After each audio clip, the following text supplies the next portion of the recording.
We always think of perfect memory as this incredible gift, right? But what if it was a curse? In this explainer, we're diving into a world where that's the absolute reality, and we're going to look at the radical, almost unthinkable choice some people make to escape it. So let's just start with a question, just to get you in the right headspace. What if you could never, ever forget a single moment? I mean, every joy, sure, but also every mistake, every heartbreak, every trauma. All of it preserved in perfect, high-definition clarity, forever. What would you be willing to do to escape that? Okay, so to really get our heads around this, we need to meet Dr. Sarah Nakamura. Now, she lives in what they call a post-convergence society. Basically, it's a world that celebrated the end of forgetting. They saw it as the next great leap for humanity. But for Sarah, and, millions of others, this so-called marvel, it's turned into an inescapable, day-in, day-out torment. And her own words just cut right to the heart of it. A prison. Think about that for a second. A prison, where the walls are literally made of your own experiences. And with every single second that passes, those walls just get a little bit taller. Yeah, this slide really lays out the fundamental difference, doesn't it? See, our normal biological memory, it has this incredible gift. It blurs things. It lets the sharp edges soften. It allows wounds to scar over, to actually heal. But perfect memory? Nope. It offers zero mercy. The wounds never close. The past isn't really the past at all. It's just a constant, looping, agonizing present. And this is where the horror of that reality just becomes crystal clear. Sarah is completely trapped. She's forced to relive the death of her daughter, Emma, not as a hazy, painful memory that fades over time, but with the cold, clinical precision of a data log, the exact temperature drop of her hand, the precise pitch of a scream. It's brutal. And the worst part? She can't even grieve properly, because grieving requires that mercy of forgetting, a mercy that her society has taken away from her. So, faced with this absolutely unbearable existence, Sarah, who happens to be a brilliant scientist, she comes up with a solution, a really radical one. She's not talking about just modifying her memory or editing it. No, she wants to obliterate it entirely. She decides she has to invent the very freedom she's been denied. And this is what she created, the forgetting device. Now, think of it like a computer, right? The device keeps the brain's operating system totally intact, so you still know how to walk, how to talk, all the basic functions, but it completely, and I mean completely, wipes the files. All of them.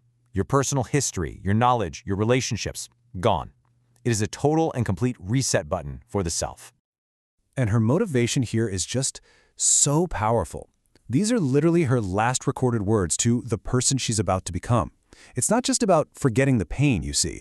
It's so much deeper than that. It's about this desperate desire for a complete rebirth, to be someone who isn't defined by the crushing, unbearable weight of their own past.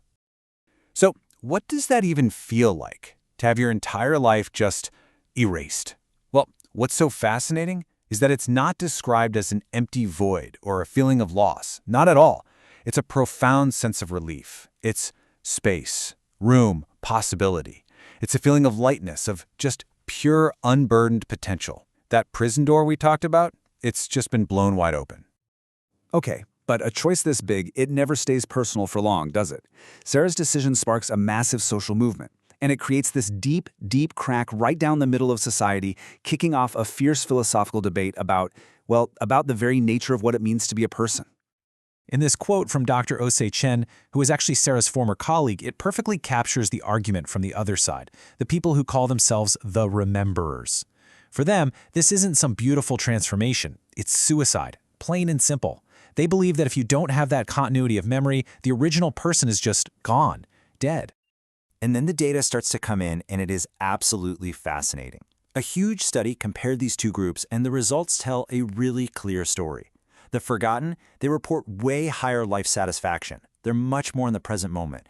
But, and it's a big but, they really struggle with things like relationship stability and achieving long-term goals. And the remembers, well, they're the exact opposite. Super stable, very goal-oriented, but they're burdened by their past and honestly just not as happy.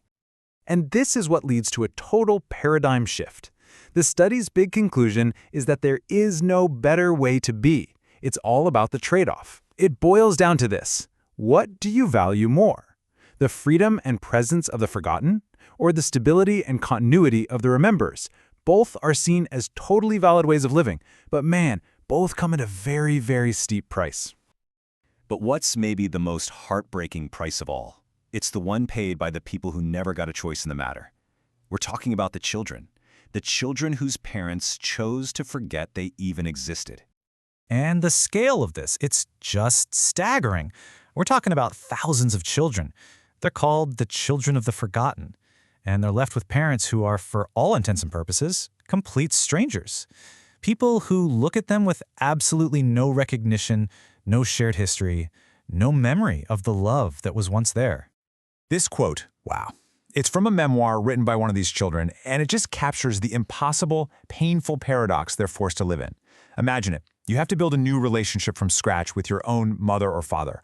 You have to hold all the memories for both of you, and you have to live with this love that is somehow all at once totally real and profoundly broken.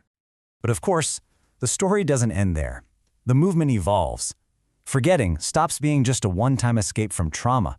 For some people, it becomes, well, a lifestyle, a recurring cycle of death and rebirth. And this is where things get truly mind-bending. It's a concept called serial forgetting. Get this. Imagine living your life in short, 6-month chapters. And at the end of every single chapter, you voluntarily hit the reset button. You erase all the new memories, the new relationships, the whole identity you just spent 6 months building, all just to become a blank slate all over again. So here's how that works in practice. The story introduces us to a person known only as Catalyst 7. And get this, they're on their 47th version of themselves. Each version gets to live a full but temporary life. And then, at the end of their cycle, they choose to die, in a sense, to give the gift of a new existence to the next version. And Catalyst 7 explains their existence with this really beautiful, powerful metaphor. They say the self isn't the water in the river, the memories, the experiences, which are always changing. No, the self is the river itself, the continuous process of flowing that stays the same. And this all leads to this profound new philosophical theory, recursive identity, and it just completely challenges our most basic assumption about who we are. It asks, what if your identity isn't a fixed thing, like a noun that you possess? What if it's a verb, a continuous process of being that just keeps on going, even as all of its contents, all your memories, are completely replaced over and over again? So, what's the ultimate lesson from this whole wild journey into the forgetting movement? It seems to be this idea of cognitive diversity. You have the remembers, the forgotten, the serial forgetters, and the point is that none of them are right or wrong. They're just different. They're all equally valid ways of navigating consciousness, and each one simply has its own unique set of costs and benefits. And all of this really just leaves us with a final, pretty heavy question to think about. A question for you. If this technology were real, right here, right now, what would you do? If you could erase your single most painful memory, would you push the button?